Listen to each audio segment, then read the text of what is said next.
Hey coin collectors and history lovers!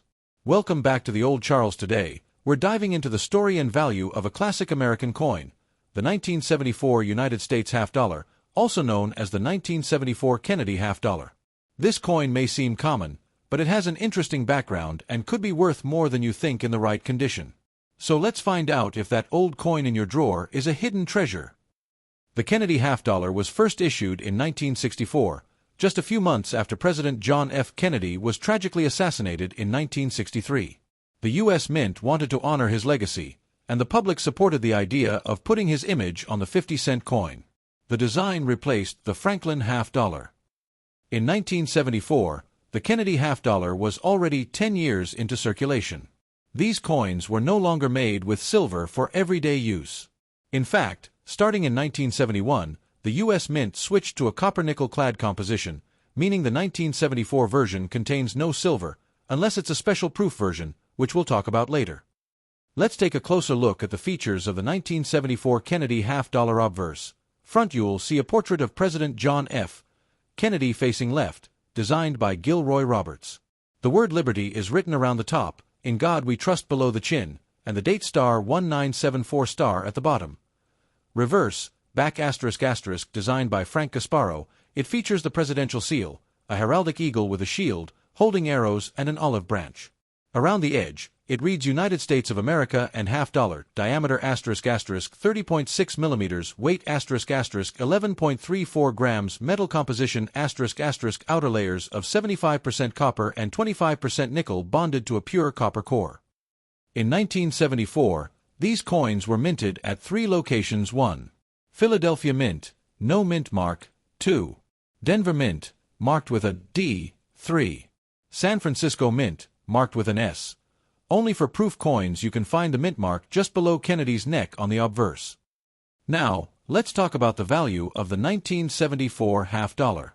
Most circulated coins from 1974 don't carry significant numismatic value, but they're still worth more than face value to collectors. Circulated condition, Philadelphia or Denver *** value is typically $0.50 to $1.50, depending on where. Uncirculated condition, MS60, MS63 *** can fetch $2 to $5 or more. High-grade examples, MS65 plus, may sell for $15 to $50, especially if well struck and free of blemishes. There's also the 1974 S-proof half dollar, which was struck specifically for collectors at the San Francisco Mint. These coins have a shiny, mirror-like finish and weren't intended for circulation. Proof coins in PR65 condition or better usually sell for $4 to $10, but deep cameo examples in high grade can go for $15 to $25. While no major rare varieties are widely known for the 1974 half dollar, always check your coin for possible errors, such as double die obverse, DDO. ***, off-center strike, ***, clipped planchet. These kinds of errors can make your coin worth $50 to several $100s, depending on the severity and demand. So, is the 1974 Kennedy half dollar rare? Not exactly.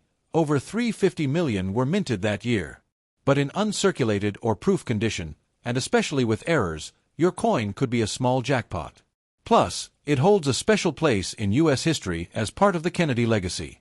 The story of the 1974 Kennedy half dollar starts with one of the most emotional moments in American history: the assassination of President John F.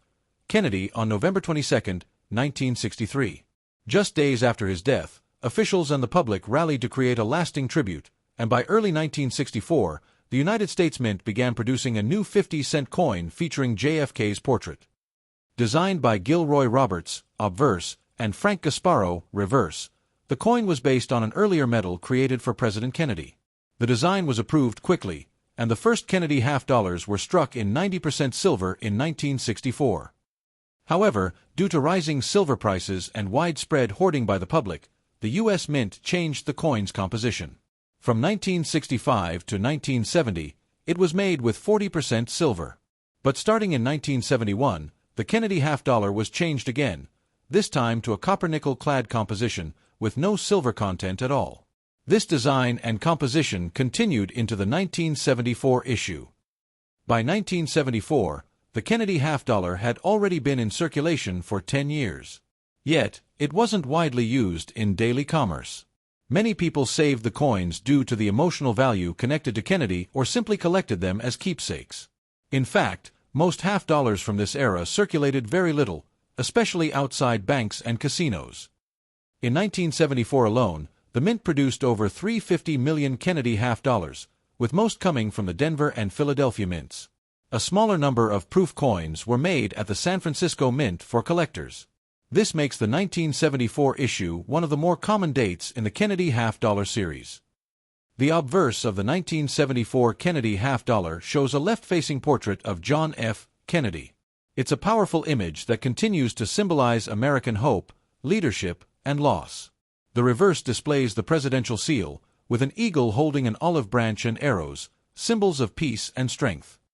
The overall design remained unchanged for many years, becoming one of the most recognized coin faces in modern U.S. history. Although the 1974 Kennedy half-dollar isn't made of silver and isn't rare in circulated condition, it remains popular among collectors and history buffs alike. It's a snapshot of America during the early 1970s, a time of reflection, change, and remembrance. Whether you collect it for its design, its connection to JFK, or the nostalgia it brings, the 1974 half-dollar is more than just 50 cents. It's a piece of history in your hands. When it comes to determining the value of your 1974 Kennedy half-dollar, one of the most important factors is its condition, also known as the grade. Coin grading ranges from well-worn circulated coins to pristine, mint condition examples. Let's go through the major grading categories so you can better understand where your coin stands. In these lower grades, your coin will show heavy circulation wear. The details in Kennedy's hair will be mostly worn flat, and the high points on the eagle's wings and shield on the reverse will be smooth. These coins usually hold minimal collector value and are worth around face value to $1 in this range. The coin still has visible detail, but there will be light wear on the high points. Kennedy's hair will show some definition, and the reverse details will be clearer. These coins may be worth $1 to $2, depending on the market and demand. A coin in about uncirculated condition will have almost no visible wear, but it might show light contact marks or slight dulling from storage or handling. These can fetch $2 to $3 or more depending on eye appeal. Mint state coins have never been circulated, and their surfaces are free of wear. Graded from MS-60, lower end, to MS-70, perfect, these coins are often what collectors look for. The most common grades seen are MS-63 to MS-65. MS-63 * minor marks, some luster, value $3, $5 MS-65 * strong strike, clean surfaces, value $10, $30 MS-67 or higher * scarce and attractive, can be worth $100 or more. Especially with third-party certification, like PCGS or NGC. Don't forget the 1974 S-Proof half-dollar, made specifically for collectors by the San Francisco Mint. These coins have a mirror-like finish and sharp details. They were never intended for circulation and come in special sets. Typical proof, PR65, PR67 * worth $5 to $10 deep cameo examples, PR68, PR70 can reach $20 to $50 or more if flawless. If you're unsure of your coin's grade, here's some tips: use a magnifying glass and good lighting. Check the hair detail above Kennedy's ear, it wears down first. Look at the eagle's wings and shield, are the lines clear or smooth? Compare your coin to online grading images or have it professionally graded by NGC or PCGS. So before you assume your 1974 half-dollar is just pocket change, take a moment to check its condition. It could make all the difference in value. Now let's talk about what every collector wants to know, the value of the 1974 Kennedy half-dollar.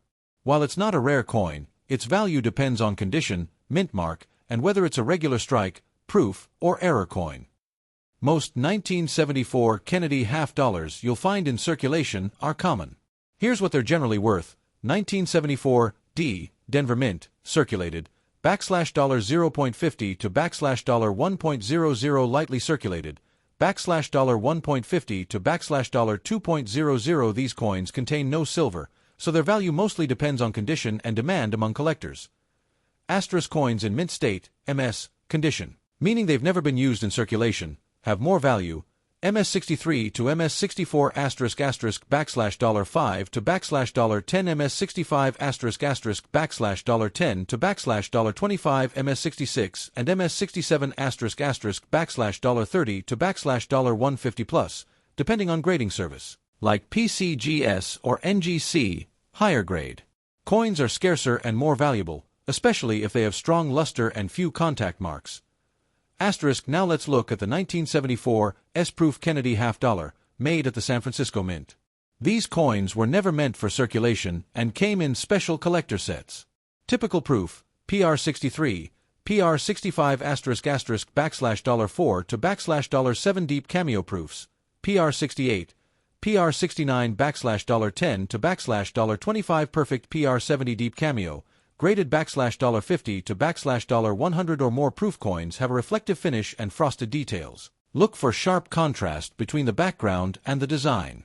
Some rare 1974 Kennedy half-dollars have errors or unusual features that increase their value. Double die obverse, DDO** may show doubling on In God We Trust or Liberty.